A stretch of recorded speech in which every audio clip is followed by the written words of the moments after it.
Hello everyone. I've been sending a few emails of late with everything that's going on with the share market and now with coronavirus. And so, but I thought I'll try a video for a change and just to reiterate the same message. We're here to stay the course. We are asking you to sit tight. It's not going to be anything in the short term. The next couple of months are going to be hard, but we do see when the coronavirus starts to flatten out, people do start getting back into normalcy, that the share market will start to pick up. So yes, we are saying one, to stay the course, to sit tight and to wait it out. It is important to understand that we are staying to the funds we have for you are actually starting to buy selectively, because we've always said that it's like Boxing Day sale time, and if there are shares that are good value yesterday but now the share market's dropped and they're even better value today, then they're worth buying. So and probably the third thing is, you can take comfort, at least in this, that we are looking at these funds every single day. We are monitoring it.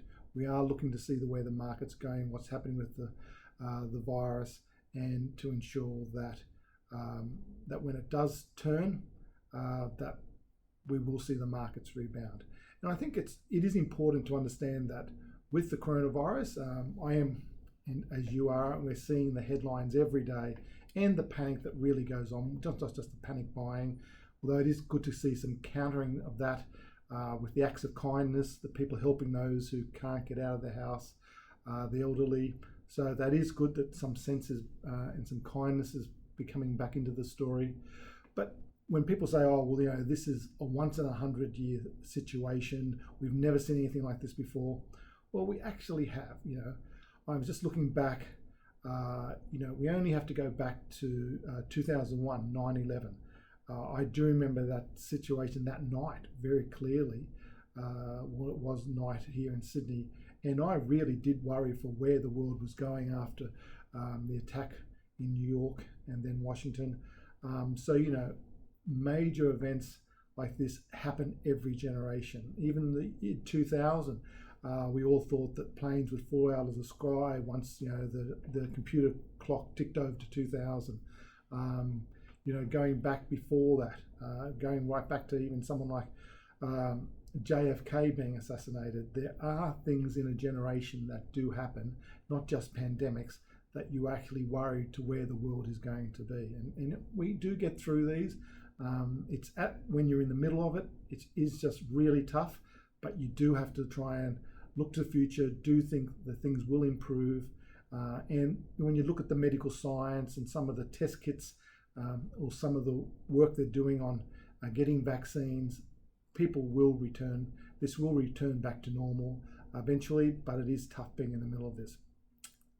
And it's also to look at the share markets, because the share markets, we've been saying now for a couple of years that the share markets are very overpriced. We didn't know what would trigger it. We now do know with the coronavirus what would trigger the drop, but we did know, at least for the last 2.5 years, that the Australian share market and overseas share market were very much overpriced, and you would see a correction, or you would see a bear market, as they call it.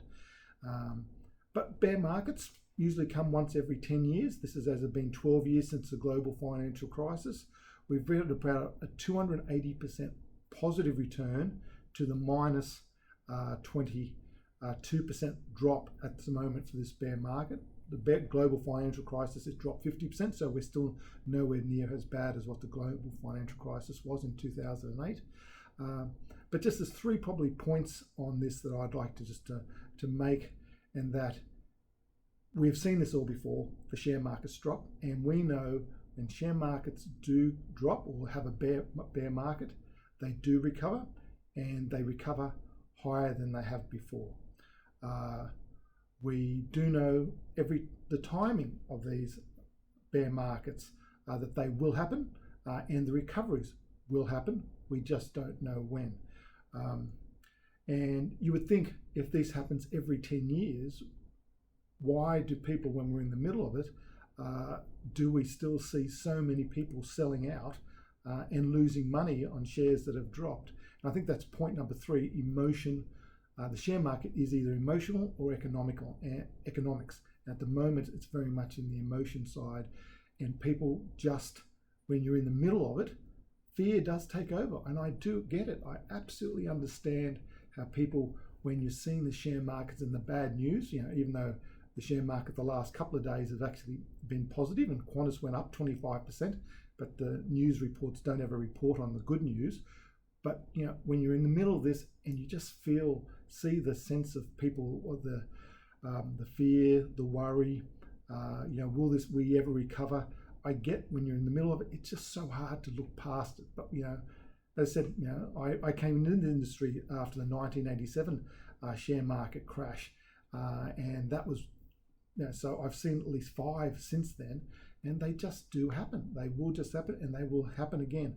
But once we get through this period, share markets will just keep on the rise, because that's it. There are share market downturns, there are share market upturns, but overall the share market has always outperformed every other asset class, as long as you have a minimum 10-year time frame. So we're not looking short term on this.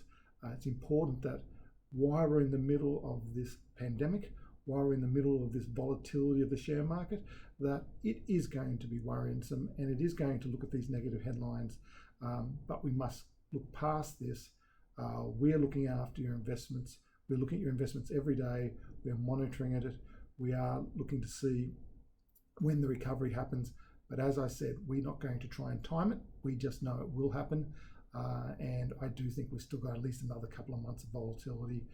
But for that, we'll go back to it, get back onto people's goals, objectives, make sure we can still, over the long term, ensure the returns that on average 5 to 7%, and we can't see any reason from next financial year that we won't be back on track for that. So just wanted to do this video. Don't know whether you like it or you prefer an email, but just saying, we're here. Any of you have questions, but do understand when everything's seems to be going, the world's going crazy. We have seen these before. We have seen major life-changing events before. We will get through it. The markets will recover, as they always have, and we'll be there on the other side. So thank you for your time today.